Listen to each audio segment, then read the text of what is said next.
Good morning, all of you students. Today's topic is soil profile. Today I know about soil profile. What is soil profile? A vertical section through the soil showing the different layers of soil is called soil profile. Each layer of soil is called a horizon. There are 3 layers of soil in the soil profile. First, A horizon, second B horizon, C horizon. कल हम लोग ने soil के बारे में पढ़ा था और सॉइल का कैसे फॉर्मेशन होता है इसके बारे में भी पढ़ा था। आज हम आप लोग को सॉइल प्रोफाइल के बारे में बताएंगे। सॉइल का प्रोफाइल क्या होता है, यानी उसका लेयर कैसे होता है। हमने डायग्राम भी बताया है, डायग्राम से भी आप समझ जाइएगा। जो फर्स्ट उसका लेयर होता है वो उसको ए होरिजन कहते हैं। ए होरिजन को टॉप सॉइल भी कहते हैं, यानी जो सबसे ऊपरी हिस्सा होता है उसको टॉप सॉइल कहते हैं। A horizon is also called top soil. The top layer of soil is called A horizon. The top layer of soil is also called top soil. Top soil is dark in colour. The plant root grow in the top soil. The top soil contains many living things.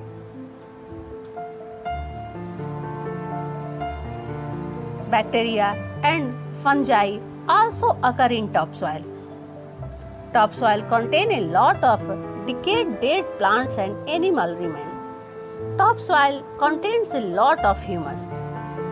This humus make the topsoil very fertile. The topsoil is soft and hold more of water. The topsoil is rich in minerals which is plant need for growth. Topsoil is the most useful part of the soil. जो soil का सबसे ऊपरी layer होता है उसको ए horizon कहा जाता है। ए होरिजन को टॉप सॉइल भी कहते हैं। टॉप सॉइल बहुत सारे लिविंग थिंग्स को कंटेन्स करता है, और जैसे कि बैक्टीरिया, फंजाई, रोडेंट्स, मोल्स, ये सब जो होते हैं, अर्थवर्म, ये ए होरिजन में पाया जाता है। और इसमें बहुत मात्रा में ह्यूमस पाया जाता है। कल मैंने आपको ह्यूमस के बारे में बताया था।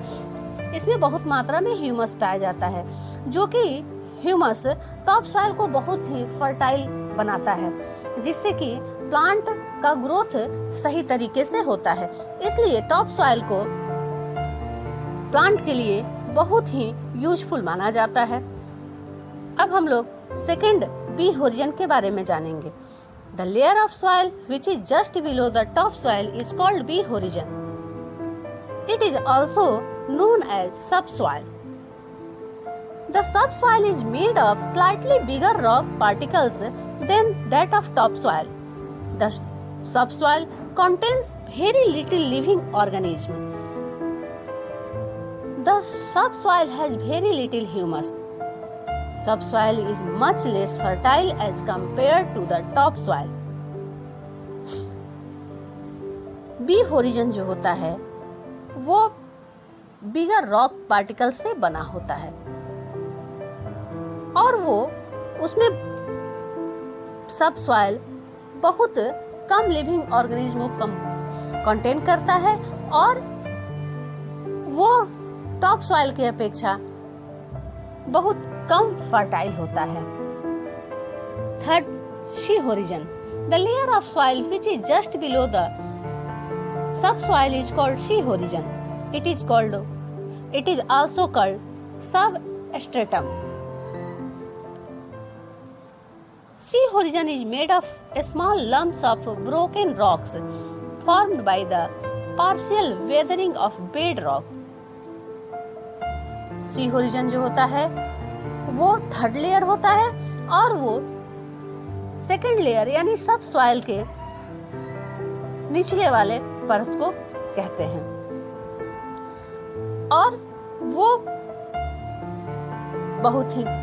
बहुत कम फर्टाइल होता है, वो फर्टाइल नहीं होता है। और इसके साथ साथ उसमें वो रॉक्स के पार्टिकल्स होते हैं। इसके बाद का जो लेयर होता है उसको बेड रॉक कहते हैं। बेड रॉक के साथ साथ उसको पेरेंट रॉक भी कहते हैं, क्योंकि वो बहुत ज्यादा उसमें रॉक पार्टिकल्स होते हैं। जैसा कि हमने डायग्राम में बताया है आपको, आप डायग्राम देख रहे हैं। डायग्राम में फर्स्ट जो लेयर है वो ए होरिजन, बी होरिजन, सी होरिजन और वो लास्ट में बेड रॉक होता है। अब मैं आपको होमवर्क दे रही हूँ, आप इसको बनाइएगा। कल मैं आपको टाइप्स ऑफ सॉइल के बारे में बताऊंगी। पहला क्वेश्चन है, name the 3 layers of soil in the term of horizon.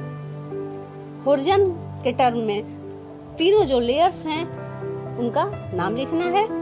Second है, which layer of soil is most fertile. सबसे ज्यादा कौन सा लेयर फर्टाइल होता है। थैंक्स।